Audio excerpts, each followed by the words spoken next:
आमदनी कम हो तो खर्चों पर और जानकारी कम हो तो शब्दों पर कंट्रोल रखना जरूरी है। अनुराग कश्यप, तुम्हारी तो आमदनी भी कम है और जानकारी भी, इसलिए दोनों पर कंट्रोल करो। तुम्हारे शरीर में इतना पानी नहीं है कि ब्राह्मणों की इंच भर लेगेसी को दूषित कर पाओ। फिर भी तुमने ये इच्छा जाहिर कर ही दी है तो मैं कुछ तस्वीरें तुम्हारे घर भेजना चाहता हूं। तुम तय करो कि किस किस ब्राह्मण पर तुम्हें अपने शरीर का गंदा पानी फेंकना है।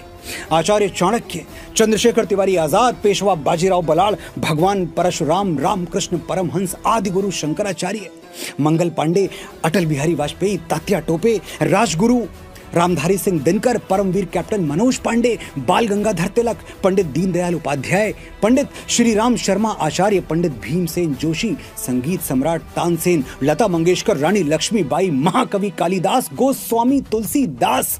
तुम्हारे जैसे हजारों नफरती शुरू होकर खत्म हो जाएंगे, ब्राह्मणों की गौरवशाली परंपरा खत्म नहीं होगी। मैं एक ब्राह्मण तुम्हें खुला चैलेंज देता हूं।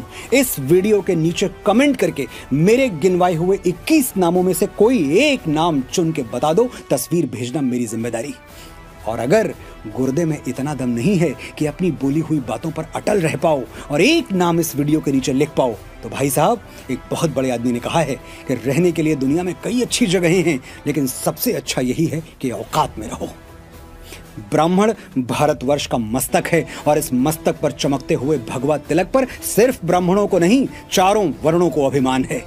तुम्हारी घिनौनी सोच को बड़ा हृदय दिखाते हुए ब्राह्मण तो शायद क्षमा भी कर दे।